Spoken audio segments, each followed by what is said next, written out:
भेटल्यानंतर त्यांच्या चेहऱ्यावरचे भाव की सोलापूर शहराचे आकडे बघताना माझा विश्वास बसत नव्हता.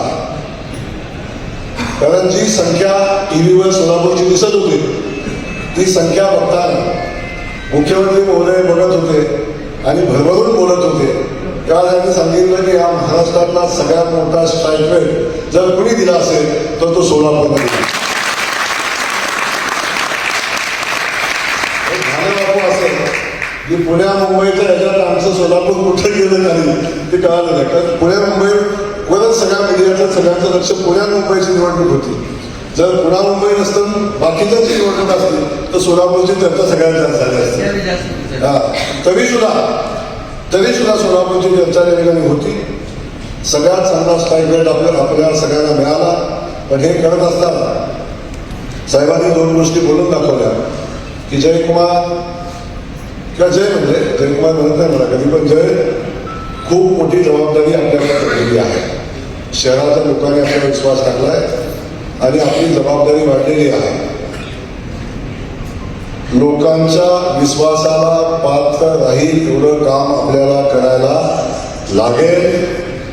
त्यानंतर आणखी एक सांगितलं की सगळ्या नगरसेवकांना अवश्य सांगा की आपण या शहराचे सेवक आहोत, नगरसेवक आहोत. विजय सन्मानाला बचवा, विजयाचा उन्माद करू नका.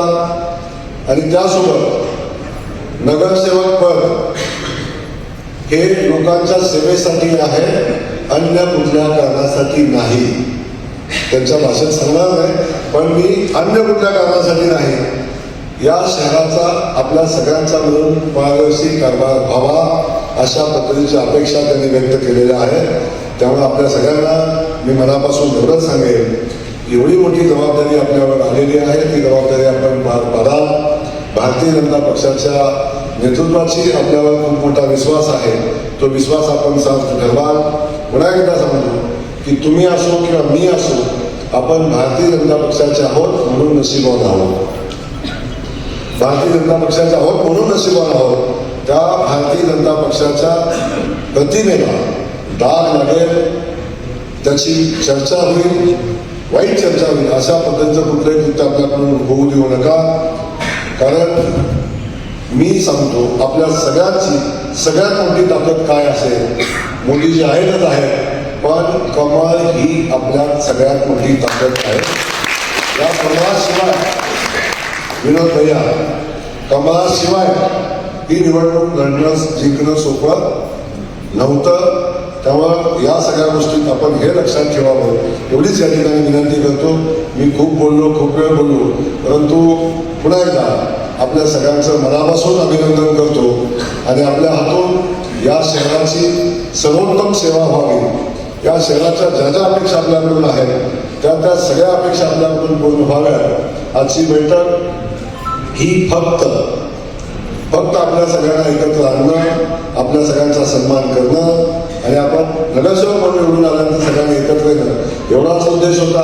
कुठला गट नेता माझ्या वयात मी गेलो, मला एक 7-8 निवेदन मिळालं कॉप्शनची.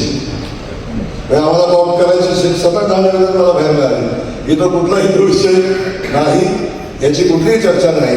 जेव्हा पार्टी ठरवेल तेव्हा त्याच्या प्रक्रिया होतील आणि पार्टी त्याच्या वेळी तो निर्णय घेईल. कुणीही अवास्तव कुठल्याही प्रतिक्रिया देऊ नका, कुणीही कुठल्या पदाबद्दल कुठली प्रतिक्रिया देऊ नका, कुणी जाहीरपणे कुठली इच्छा व्यक्त करायचं व्यासपीठ नाही, तो तुम्हाला अधिकार नाही.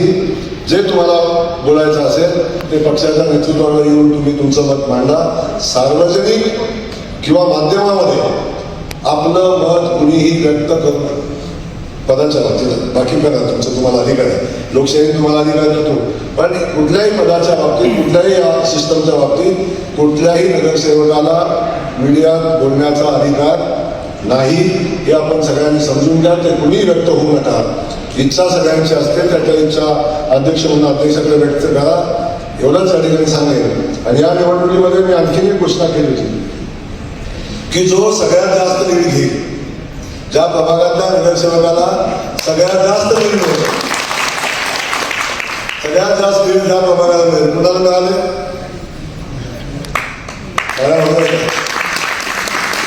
नाशिकमध्येच आहेत पण त्या प्रभागाला सगळ्यात जास्त लीड मिळाले. त्या प्रभागाला मी विकास कामासाठी 10 कोटी रुपये देईन असा मी पाहणारा आहे. म्हणून आज सांगतो बुले साहेब, कुठे गेले बुले साहेब? 10 कोटी रुपये 10 दिवसाच्या आत, 10 कोटी रुपये 10 दिवसाच्या आत त्या प्रभागासाठी जे तिथले नगरसेवक सांगतील ते काम आपण द्या. तो माझा शब्द होता, तो शब्दाची पूर्ती तातडीने आपण करा अशा पद्धतीची सूचना आहे. मी त्याला बाकीच्या तर देणारच आहे, काळजी करू नका. तुम्ही काटा संजय काटा पास झाले तर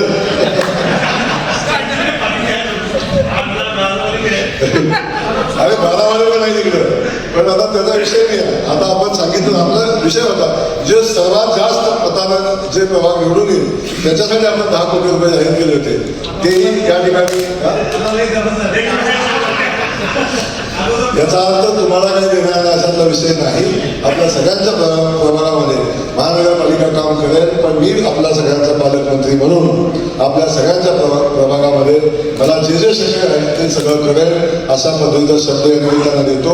त्यासोबत आपली भूमिका मांडण्यासाठी आपले आमदार आहेत, तर या आमदारांच्या सोबत तुमचा पालकमंत्री म्हणून माननीय मुख्यमंत्री मोदयांच्याकडे आपल्या शहरासाठी जास्तीत जास्त जे काय ते आणण्याचा प्रयत्न मी करेन असा शब्द देतो. पुन्हा एकदा आपल्या सगळ्यांचं मनापासून अभिनंदन करतो आणि आपण एवढा मोठा विजयोत्सव साजरा करण्याची संधी दिली म्हणून आपल्याला धन्यवाद देतो.